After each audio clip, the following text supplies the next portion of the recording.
Investigadores rusos a finales de los 40 mantuvieron a 5 personas despiertas por 15 días utilizando un estimulante basado en gas. Los tuvieron encerrados en un ambiente sellado para monitorear cuidadosamente el uso de oxígeno, de manera que el gas no los matase, debido a las altas concentraciones de gas. Esto fue antes de que existiera el circuito cerrado, por lo que tuvieron que usar micrófonos y ventanas con grosor de 12 centímetros para observar a los sujetos. El cuarto estaba lleno de libros, cobijas para dormir, pero ninguna cama, agua corriente, baño y la suficiente cantidad de comida para que los 5 sobrevivieran por un mes. Los sujetos de prueba eran prisioneros políticos y de guerra declarados enemigos del Estado durante la Segunda Guerra Mundial. Todo estuvo bien por los primeros 5 días. Los sujetos rara vez se quejaban después de que, falsamente, se les había prometido su libertad si aceptaban tomar parte de la prueba y no dormir por 30 días. Sus conversaciones y actividades fueron monitoreadas y los científicos notaron que conforme pasaba el tiempo, ellos hablaban sobre incidentes traumáticos de su pasado. Después de 5 días se empezaron a quejar de las circunstancias y eventos que los llevaron a donde estaban y empezaron a demostrar paranoia severa. Dejaron de hablar entre ellos, y comenzaron a murmurar de manera alterna en los micrófonos. De manera extraña, todos parecían creer que podían ganar la confianza de sus captores si traicionaban a sus camaradas. En un principio se creyó que esto era un efecto del gas. Después de 9 días, el primero de ellos empezó a gritar.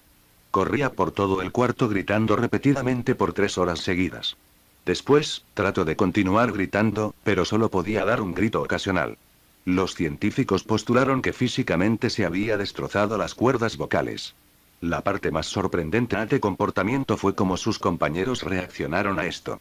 O, mejor dicho, cómo no reaccionaron y continuaban murmurando en los micrófonos hasta que el segundo de los prisioneros comenzó a gritar. 2 de los prisioneros que no gritaban, tomaron los libros y llenaron página tras página de sus propias heces, y de manera calmada, los pusieron sobre las ventanas del cuarto. Los gritos cesaron de repente. Al igual que los murmullos de los micrófonos. Pasaron otros 3 días. Los investigadores checaban los micrófonos constantemente para asegurarse de que trabajaban, porque creían que era imposible no escuchar sonidos con 5 personas dentro. El consumo de oxígeno indicaba que los 5 debían seguir vivos. De hecho, el consumo de oxígeno era el necesario para 5 personas que hacían ejercicio extenuante. En la mañana del 14º día, los investigadores hicieron algo que no debían hacer para llamar la atención de los prisioneros. Utilizaron el intercom dentro del cuarto, esperando provocar respuestas de los prisioneros, pues temían que estuviesen muertos, o en estado vegetal. Anunciaron: abriremos el cuarto para probar los micrófonos. Aléjense de las puertas y acuéstense con las manos atrás en el piso o se les disparará.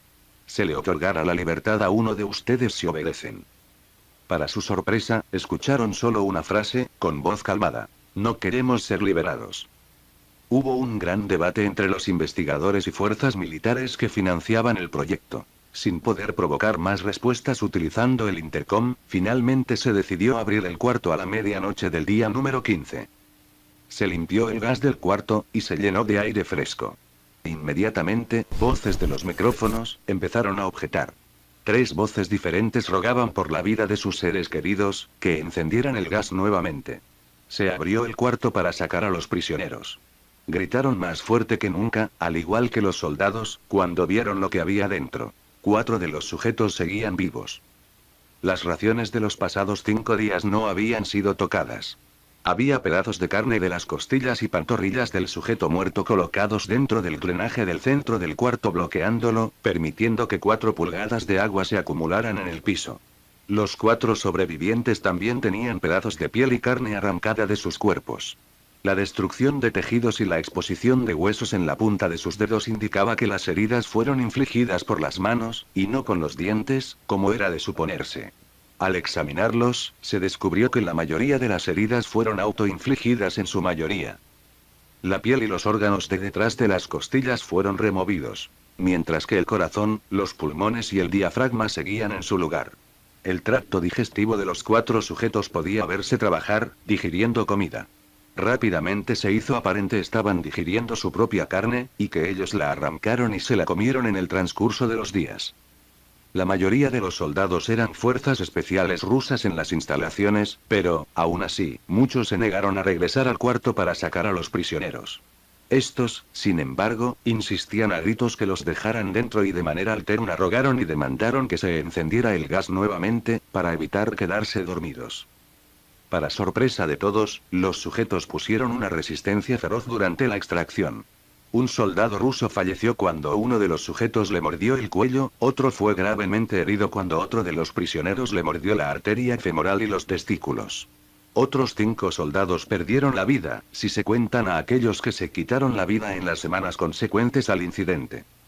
Durante la lucha, uno de los prisioneros dañó su bazo, sangrando de manera casi inmediata.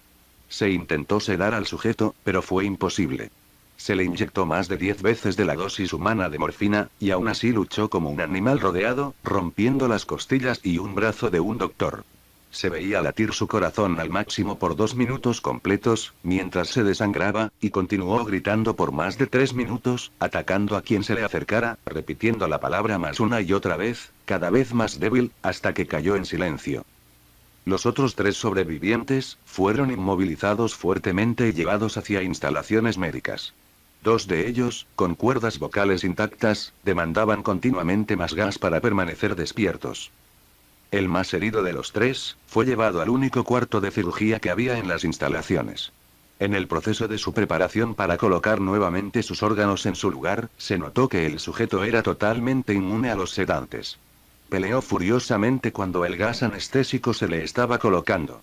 Se necesitó un poco más de anestesia de la normal para sedarlo, pero al momento que sus ojos se cerraron, su corazón se detuvo. En la autopsia, se encontró que en su sangre había 3 veces la cantidad normal de oxígeno. También se rompió 9 huesos en la lucha para no ser controlado.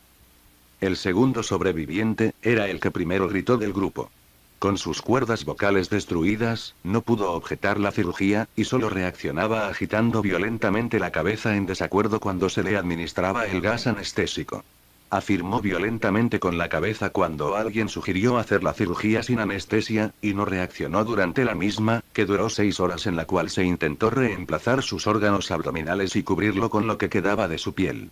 El cirujano afirmó que era médicamente imposible que el sujeto siguiera con vida. Una enfermera aterrada que ayudó en la cirugía, comentó que la boca del paciente formaba una sonrisa cada vez que sus ojos se encontraban. Cuando la cirugía terminó, el sujeto miró al cirujano y empezó a hacer sonidos fuertemente, como tratando de hablar.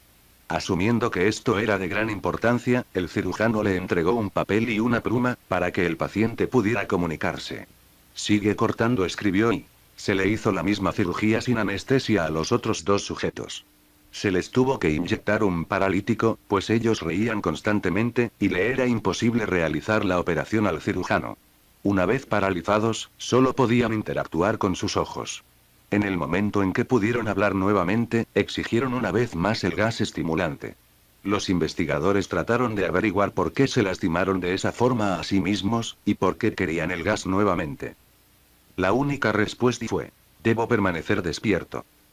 Se reforzó a los 3 sujetos y los devolvieron al cuarto, para esperar su destino. Los investigadores, enfrentando la furia de sus benefactores militares por haber fallado las metas del proyecto, consideraron dar eutanasia a los prisioneros. El comandante, un ex KGB, vio potencial en el proyecto, y en su lugar decidió ver qué pasaría si ponían el gas nuevamente. Los científicos se negaron rotundamente, pero al final, tuvieron que aceptar. En preparación para ser sellados nuevamente en el cuarto, los prisioneros fueron conectados a un monitor electroencefalográfico. Para sorpresa de todos, los 3 dejaron de pelear en el momento que se dieron cuenta que los regresarían al gas. En este momento, era obvio que los 3 estaban haciendo un gran esfuerzo por mantenerse despiertos. Uno de los prisioneros estaba murmurando una canción. El sujeto mudo peleaba con sus ataduras de piel, como si tratara de enfocarse en algo. El último sujeto mantenía su cabeza en la almohada, y parpadeaba rápidamente. Siendo este el primero al que se le puso el monitor, la mayoría de los investigadores monitoreaban sus ondas cerebrales con sorpresa. Eran normales la mayor parte del tiempo, aunque algunas veces aparecía una línea recta de manera inexplicable. Parecía que repetidamente sufrían de muerte cerebral. Mientras analizaban los datos, una enfermera notó que los ojos del sujeto se cerraron. Sus ondas cerebrales cambiaron inmediatamente por las de sueño profundo, luego se pusieron rectas, y de manera simultánea, su corazón se detuvo. El único sujeto que quedaba que podía hablar comenzó a gritar para que lo encerraran en ese momento. Sus ondas cerebrales mostraban las líneas rectas del sujeto que acababa de morir por quedarse dormido. El comandante dio la orden de sellar el cuarto con los 2 prisioneros dentro, junto con 3 de los científicos. Uno de los 3, inmediatamente tomó un arma y abrió fuego contra el comandante, matándolo de un tiro entre los ojos. Después apuntó al prisionero mudo, y le voló el cerebro. Apuntó al prisionero que quedaba vivo, mientras que los demás investigadores escaparon del cuarto. No me encerrarán con estas cosas. No contigo. Le gritaba al prisionero que estaba atado al camastro. ¿Qué eres? Demandó. Necesito saber. El prisionero sonrió. ¿Tan fácilmente te has olvidado de mí? El prisionero preguntó. Somos ustedes. Somos la locura que está encerrada en todos ustedes, rogando por libertad en cada momento de tu vida, desde lo más profundo de tu mente animal. Somos aquello de lo que te escondes en tu cama todas las noches. Somos lo que duermes y silencias y paralizas cuando te vas a tu cielo nocturno, donde no te podemos alcanzar. El investigador hizo una pausa. Apuntó al corazón del prisionero y disparó.